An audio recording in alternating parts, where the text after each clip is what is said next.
Hello everyone and welcome to the online class. Dear student, today we will start with our grammar subject. Here, the first topic I am going to explain in this subject is our sentence. About the sentence. आज हम sentence के बारे में पढ़ेंगे कि sentence क्या होता है, कैसे क्रिएट होता है। तो लेट्स स्टार्ट करते हैं कि क्या होता है sentence. What is sentence? So a sentence is a word और a group of word which give us complete sense including subject, verb, object which express this statement or a questions. It start with a capital letter and end with a full stop.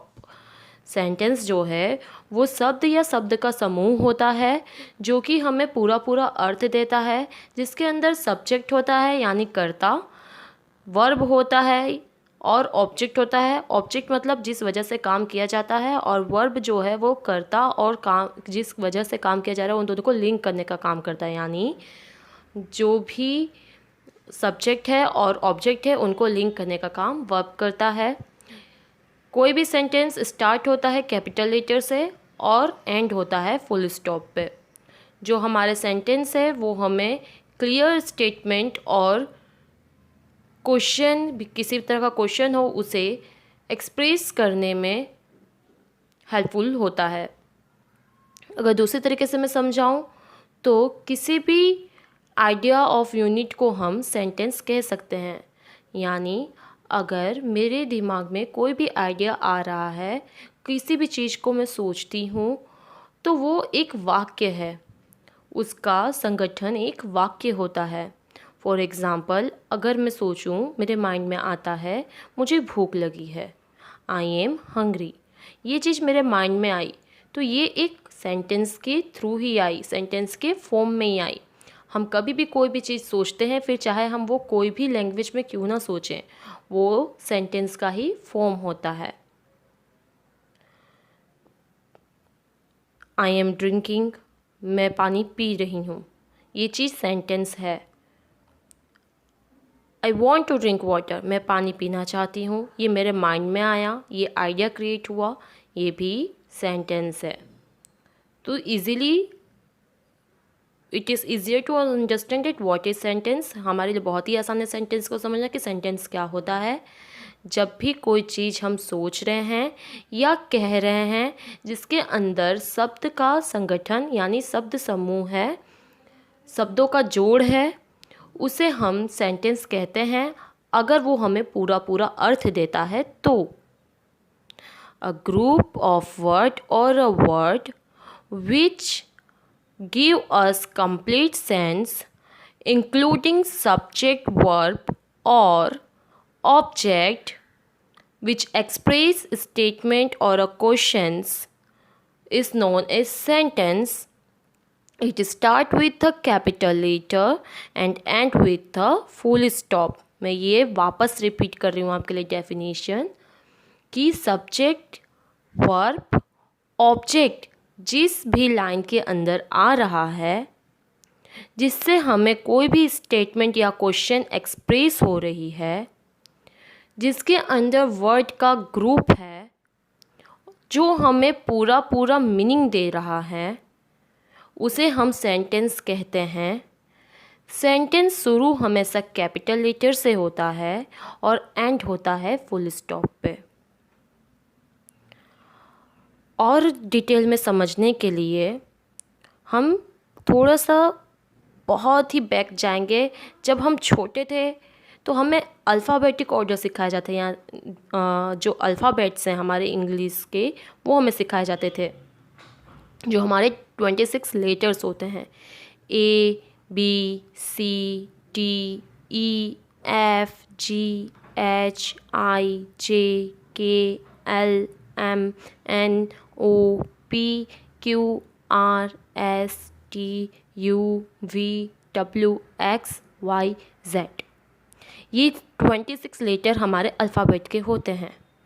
इसमें से हमें participation किया जाता था, समझाया जाता था कि इसमें से वाउल्स अलग होते हैं एंड कॉन्सोनेंट अलग होते हैं. हमारे हिंदी में भी ऐसा ही होता है. अ आ इ ई अलग होता है, क ख ग घ अलग होता है। अ आ इ ई हमारे स्वर में आते हैं और क ख ग घ हमारे व्यंजन में आते हैं। स्वर को हम वॉल्स कहते हैं और व्यंजन को हम कॉन्सोनेंट कहते हैं।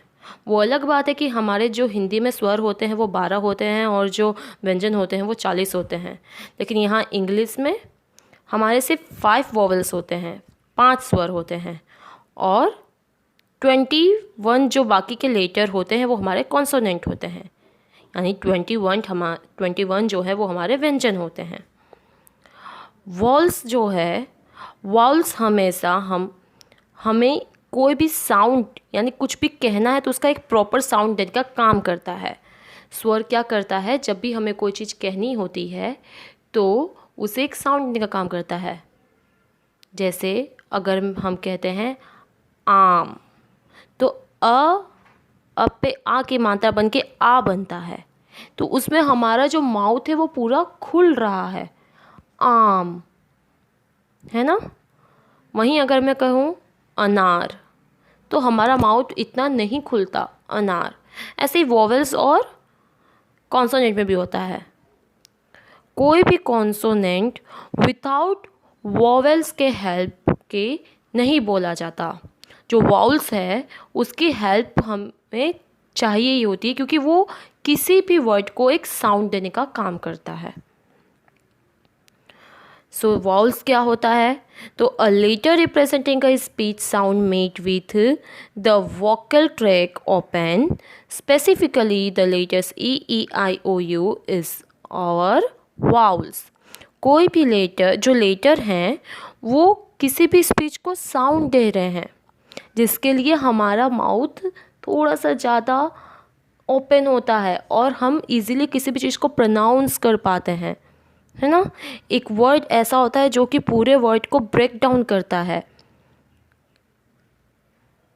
जिससे हम इजीली एक शब्द का टुकड़ा बोल पाते हैं, जिसे हम इजीली चंक वर्ड्स आउट कर पाते हैं, उसे हम वॉल्स कहते हैं, क्योंकि वो हमें एक साउंड डिस्क्राइब करता है।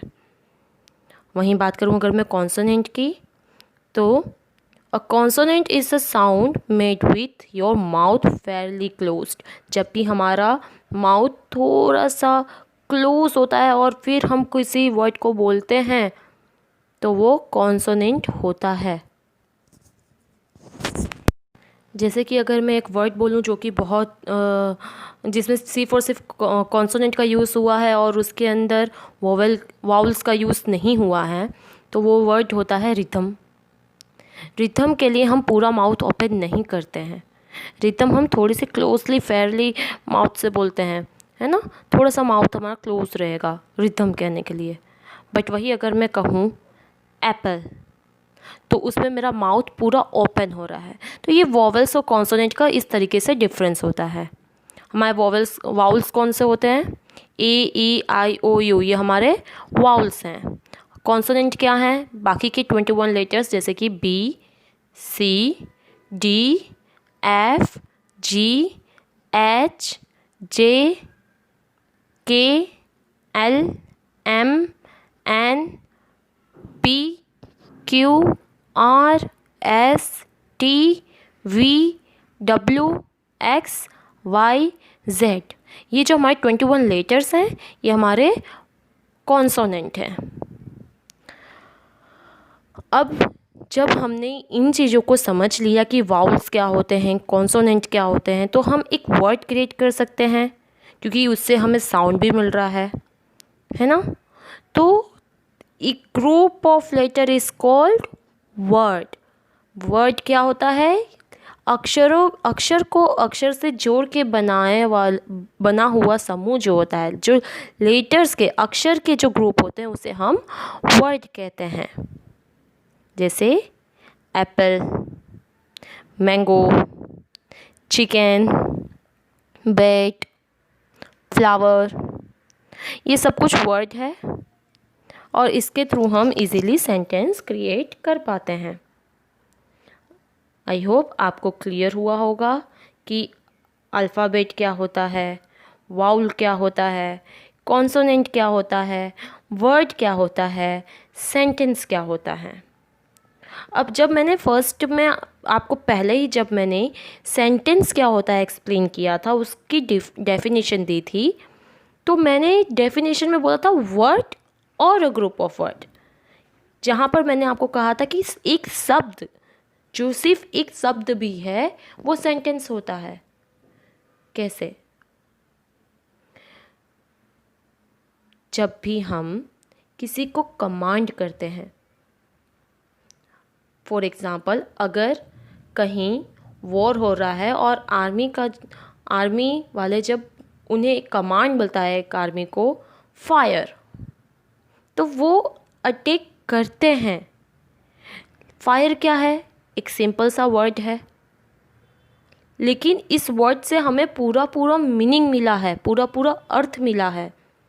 इस वजह से ये एक फायर भी एक सेंटेंस है। हम किसी को बोलते हैं स्टॉप, वो समझ जाता है कि रुकना है उसे, तो वो एक सेंटेंस का काम कर देता है। हम कहते हैं वेट, तो सामने वाले को समझ में आता है कि उसे इंतज़ार करने को हम कह रहे हैं, तो वो रुकता है, इंतज़ार करता है, तो उसे हमारी कही हुई बात समझ में आ गई।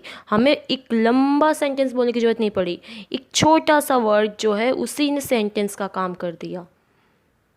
इसी वजह से मैंने पहले की डेफिनेशन में कहा डेट अ वर्ड और a group of word which makes a complete sense is known as sentence.